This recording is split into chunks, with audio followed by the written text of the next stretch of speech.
Chapter 12. Tiffany. "Uh-oh, that's not a good sign," Holly said, when she entered that evening and found Tiffany curled up on the couch with a heating pad and a pint of ice cream. "What happened?" she asked, setting down her purse and tapping Tiffany's legs for her to make room on the couch.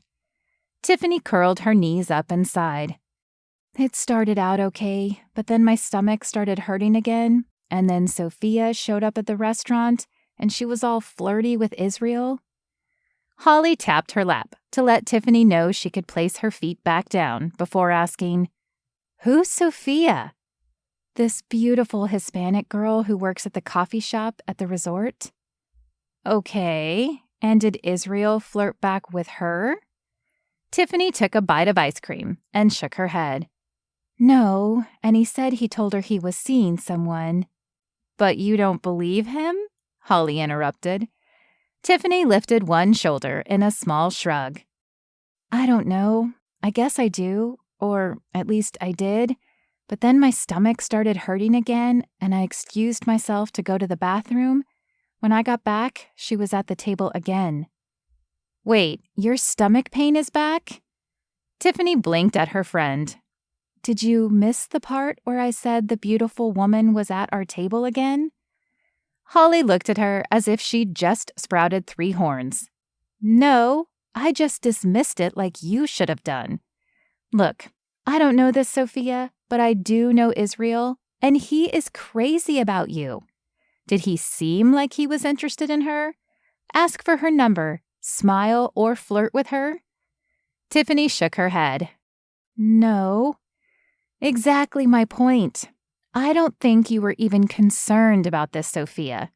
I think you used it as an excuse because of the pain. Am I right?" Holly fixed her with a pointed stare. Tiffany bit her lip. She had excused herself because the pain had gotten so bad she was afraid she would make a scene at the table.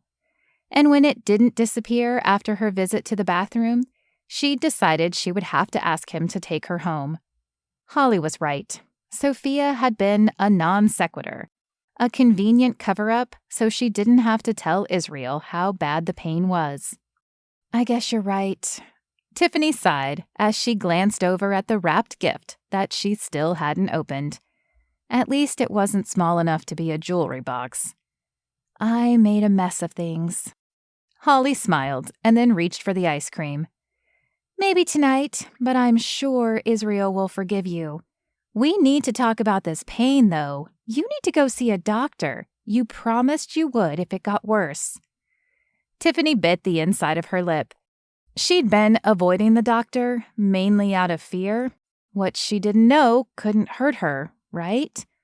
Tonight's pain had been bad, though. Bad enough that she'd booked an appointment for the following day with her doctor as soon as she'd gotten home. "I know. I have an appointment for tomorrow." "Good. You've put it off long enough." A yawn spilled out of Holly's mouth. "I'm sorry. Guess I'm pretty tired after a long day. Is there more, or are you okay now?" "I'll be okay." At least she would be, after she sent off an apology text to Israel. "All right. I'll see you in the morning then." Holly handed her back the now almost empty pint of ice cream and left the room.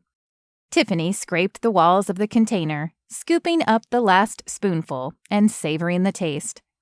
Her gaze slid again to the wrapped gift that had been sitting at the table, begging to be opened ever since she'd gotten home. Leaning forward, she placed the container on the table and grabbed the gift. It was small and rectangular, almost like a book. But what kind of book would he have gotten her? They'd discussed their favorite books and authors, but she couldn't imagine him getting her one of those books. She slid her finger into the crease and peeled back the paper, revealing a leather-bound journal. With a smile, she thought back to the conversation they'd had, where she'd mentioned she didn't often know when God was talking to her. "I keep a journal," Israel had said, "and I write anything that comes to mind after reading or praying. It doesn't always make sense the day I write it, but as I keep adding to it, God's words start to appear." A smile parted her lips as she opened the cover. He'd remembered the conversation and got her a journal of her own. Her eyes filled with tears as they landed on a picture of the two of them pasted on the front page. It was from the night of their first kiss, and both of their smiles were wide and bright. Underneath, he'd scrawled a message. "So you can keep track of what God is telling you as we go through life together. Israel." Go through life together? Was he thinking about the future already? She definitely had, but she was a woman, and she knew women did that more often than men. To know he was already picturing it as well warmed her heart and dialed up the guilt she was feeling at the same time. She should have just explained the situation to him, but she'd been afraid he would ask her questions about the pain. Questions she didn't have the answer to, and questions she'd been avoiding, because a part of her feared that her little pains were but a piece of a much bigger issue. She bit her lip as she grabbed her phone and opened the message app to send him a note. A call would be better, and she knew it, but it was late, and she told herself that she didn't want to wake him if he was asleep. In actuality, she was being a bit of a chicken and hoping to avoid a conversation until she knew what was wrong. She could call him tomorrow, after her appointment. "I'm sorry about tonight. I overreacted about Sophia and let my head get clouded with fear and pain. I'm feeling better, and I opened your gift. It is perfect and so thoughtful. Thank you so much. Talk to you tomorrow?" Part of her wanted to stare at the phone and wait for a response, but she knew that if she did, and he didn't answer right away for whatever reason, that she would be tied up in knots all night, and she needed to rest before her appointment tomorrow. So with the last bit of resolve she had, she turned the phone off and headed to bed. The next afternoon, Tiffany chewed on her bottom lip and tapped her feet against the side of the bed as she waited for the doctor to return. What was taking her so long? Did that mean the news was good or bad? Finally, the door opened, and the doctor stepped inside. "Well, Miss Baxter, it appears you have endometriosis. That is what is causing your pain." Dr. Choi was a wonderful physician, but her bedside manner and ability to explain things was definitely lacking. She'd thrown out this diagnosis like it was the common cold, though Tiffany doubted it was anywhere close from the look on the doctor's face. "Endometriosis? I've heard of it, but I'm not familiar with the details. What does it mean?" Dr. Choi sat on the stool and turned to face Tiffany. "It means that the tissue that normally grows in your uterus is growing outside as well. In addition, your growth has affected your ovaries and created cysts as well." Ovaries? Cysts? Suddenly, not only was Tiffany's attention laser-focused on Dr. Choi, but she felt as if the room was shrinking. "But they can be removed, right?" Tiffany was not a doctor, but she knew ovarian cysts weren't good. "We can certainly try to remove them, but I'd like to try a conservative treatment first. Putting you on hormones may alleviate the pain." "Hormones? You mean like birth control pills?" Tiffany had never been on birth control pills, never had the need as she didn't engage in intimate behavior. "Yes, that is the easiest way." The walls moved a little closer, and Tiffany's heart fluttered in her chest. "But what if I want to have children? When I go off the pills, won't that make the pain return?" Dr. Choi lifted an eyebrow. "Are you trying to have children now? You didn't mention that in your updated profile." She turned to the computer as if to reread and verify what had been inputted. Tiffany thought back over the dates she'd had with Israel. Having a child wasn't in the immediate future. It was not even something she would entertain until after marriage. But it was in her future, and she had no idea if birth control would affect that, or if not doing the hormones would affect it. "I'm not planning to right now, but in the next few years, will birth control affect that?" "For most people, it's not an issue. but there have been a few women who reported problems getting pregnant after being on birth control." She sighed softly and turned back to Tiffany. "Honestly, though, you're going to have issues trying to get pregnant anyway. At least with the hormones, we can control the pain and manage the condition." Issues? Manage? The words felt like fog in Tiffany's brain, but she grasped on to the only thing she could think of clearly: her dream, flying away from her. "So, you're saying I may never have kids?" "I'm saying that it is going to be tough, regardless of what you do. With or without the hormones, you are probably looking at surgery at some point, and if you want children, it will probably require fertility treatments, and even then it will be an uphill battle." If? There was no if. Having children had been her dream, her purpose. Tiffany blinked, no words forming in her mind. She'd thought maybe she had a bug, or possibly abnormal periods that resulted in cramps that could not be cured.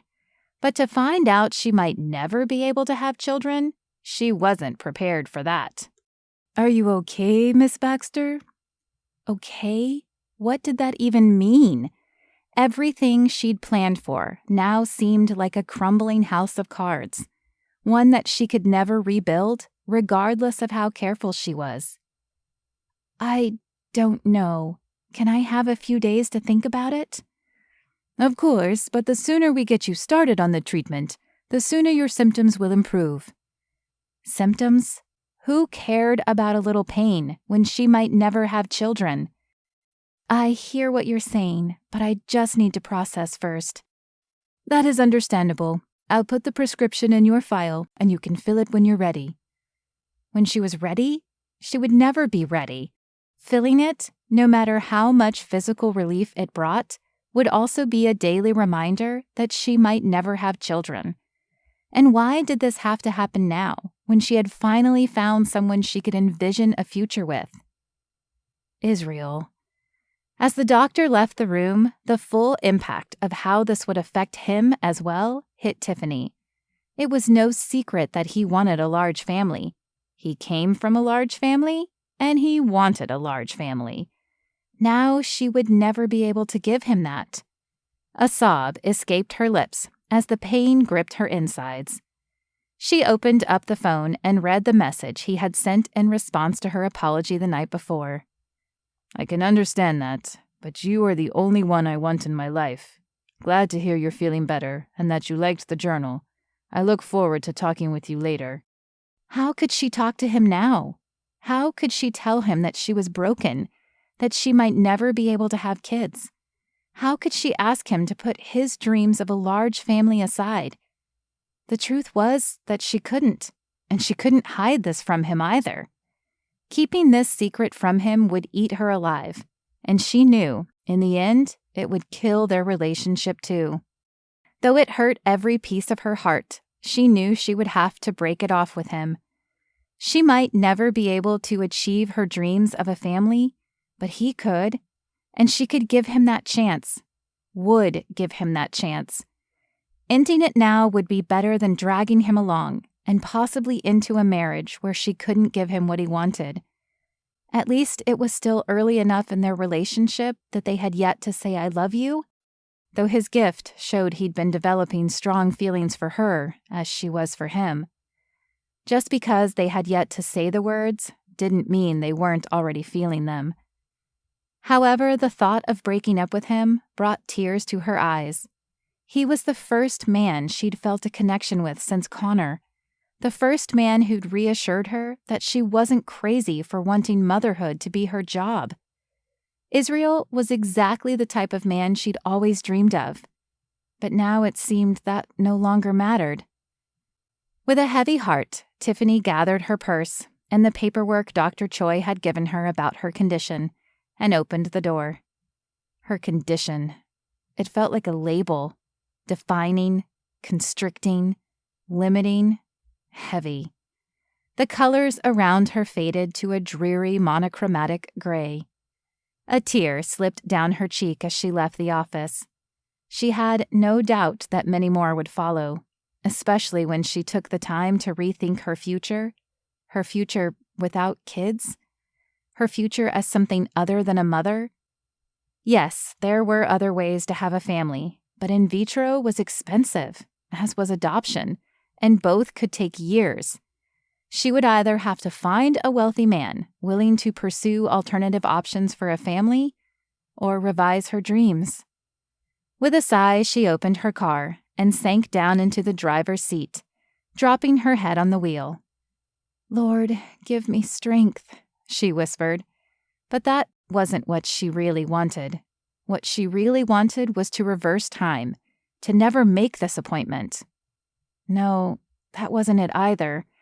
What she really wanted was not to have this condition, to be normal, to not have to break up with the first man who'd gotten through her walls in years.